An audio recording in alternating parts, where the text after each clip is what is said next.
Have you ever noticed something strange in an old building? Something that just feels off, like a floor number that's been skipped. In the building where Evan worked as the night security guard, the directory jumped right from 12 to 14. There was no 13th floor. Everyone saw it, but no one ever asked why. No one except Evan. His shift was quiet, mostly watching the grid of monitors, the silent, empty hallways of the office building. But every single night at precisely 3:03 a.m., something happened. The camera inside the main elevator would glitch. It would freeze, then go to static for exactly 7 seconds. And during that glitch, the elevator would stop. Not on a floor, but somewhere in between. It would just hang there in the shaft, long enough for the doors to think about opening before continuing its journey. For weeks, Evan chalked it up to faulty wiring or an old system. Old buildings have their quirks, right? But the timing was too perfect. 3:03 a.m. every night. A cold knot of curiosity started to twist in his gut, a feeling he couldn't shake. He started replaying the footage. The glitch was always the same, 7 seconds of nothing. What was happening in those 7 seconds? One night, the quiet got to him. The curiosity was too loud to ignore. He looked at the clock on his monitor. 3:01 a.m. He made a decision. He had to know. Leaving the security desk, he walked over to the elevator bank, the silence of the lobby amplifying the sound of his own footsteps. He pressed the call button. The elevator arrived with a soft ding, its doors sliding open to an empty, brightly lit car.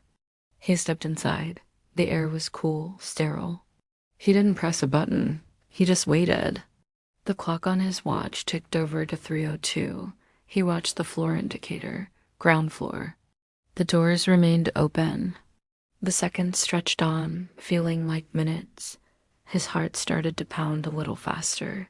He told himself this was stupid, that he was just letting his imagination run away with him.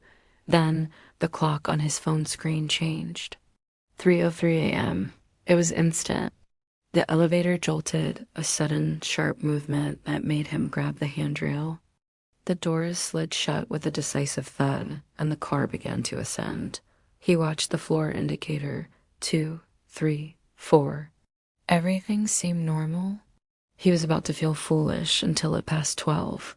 Instead of lighting up 14, the indicator flickered erratically. Then, for just a moment, a new number materialized. 13. It wasn't bright and clear like the others. It glowed faintly, a ghostly, unstable light, as if it wasn't supposed to exist at all. The elevator stopped. There was no ding this time. Just a heavy silence. And then, with a slow, grinding sound, the doors began to slide open. Evan's breath caught in his throat. The hallway beyond was wrong, terribly wrong. The carpet wasn't the standard corporate gray. It was soaked, a deep, dark color that seemed to ripple and shift like the surface of black water. The ceiling lights above flickered weakly, as if they were submerged, casting a dim, wavering glow over everything. A smell hit him, the smell of stagnant water, rot, and something else, something burnt. And that's when he saw her. At the far end of the hallway stood a woman. She was wearing what looked like an old hotel maid's uniform, but it was drenched, clinging to her thin frame.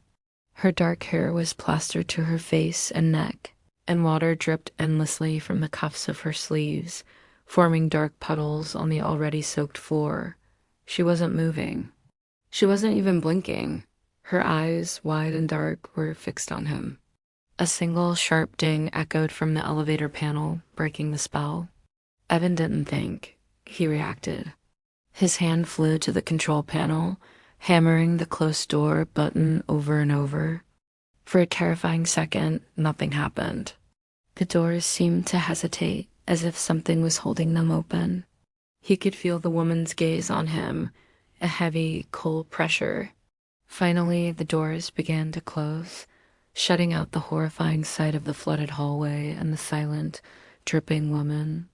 The moment the doors sealed, the elevator dropped. It wasn't a gentle descent.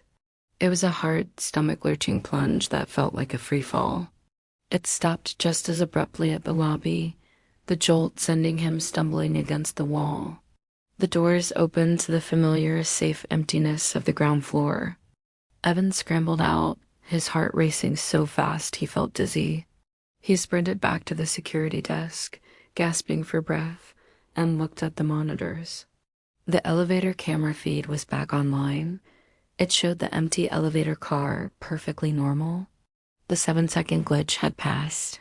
There was no evidence of what he had seen. It was as if it never happened, but he knew it did. The next morning, Evan arrived at work hours early. He couldn't sleep. He needed answers. He went down to the building's archives, a dusty basement room filled with old filing cabinets. He started pulling out old blueprints, architectural plans from when the building was first constructed decades ago. And there it was, on a set of plans dated 1978, clear as day, a 13th floor. He kept digging, pulling out old city records and newspaper clippings on microfilm. The story slowly pieced itself together. Before it was an office building, it was the Grand Regent Hotel. Decades ago, a massive fire had broken out. It started in the kitchens, but spread rapidly through the ventilation. The 13th floor was a death trap. The sprinklers failed, but the water pipes in the walls ruptured from the heat, flooding the entire floor. Guests were trapped between smoke, fire, and rising water. The most disturbing detail came from the survivor testimonies. They said that long after the power to the building was cut, the elevators kept running. They would ascend on their own, the doors opening onto the 13th floor, revealing a scene of smoke, screams, and dark water before closing and descending again. After the tragedy, the hotel was shut down. The 13th floor was so damaged and held such a dark history that the owners decided to seal it off completely. They gutted it, walled up the elevator access, and erased it from all official records and building directories. They pretended it never existed, but they couldn't erase its memory. Its ghost remained, trapped in the building's wiring and its very soul. That night, Evan didn't go home after his shift ended. He couldn't. He sat at the security desk, a cold dread settling over him as the hours ticked by. He watched the clock. 3:01, 3:02. His eyes were glued to the elevator camera feed. The clock struck 3:03 a.m. This time, he wasn't in the elevator, but it moved anyway. He watched on the monitor as the indicator climbed past 12 and then went dark. The camera feed glitched to static, 7 seconds. When the picture returned, it was different. The view wasn't from inside the car. It was from the hallway. The flooded, dark 13th floor hallway. The camera was looking asterisk out asterisk of the open elevator doors. The hallway seemed closer now, more real. And the woman was there. She was no longer at the far end of the hall. She was standing right in front of the elevator, just a few feet away. She slowly raised a hand, water streaming from her fingers. She wasn't pointing at the camera. She was pointing past it at the elevator's control panel inside the car. Back at the security desk, a cold shock ran up Evan's arm. He looked down at his own hand. His finger was moving on its own, reaching out across the console. He tried to pull it back, but he had no control.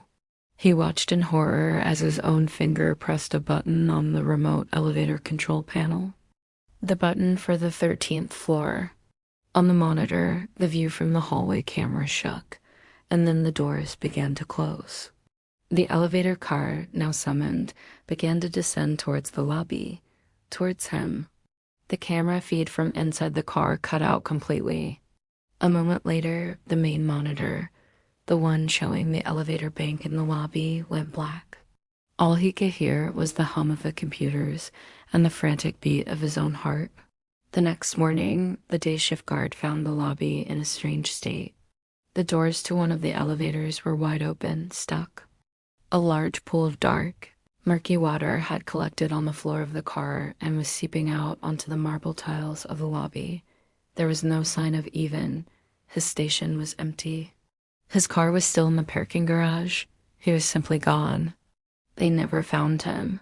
The official story was that he walked off the job. But the building knows the truth. Evan is part of its story now. And the strange occurrences didn't stop with his disappearance. In fact, they changed. Every night at 3:03 a.m., the elevator still makes its unscheduled trip. It still stops between floors. The camera still glitches. But now it waits. The doors stay open for a full minute, waiting in the darkness, waiting for its next passenger. Thanks for watching. If you enjoyed this story, don't forget to like, subscribe, and hit that notification bell so you don't miss our next video. See you next time.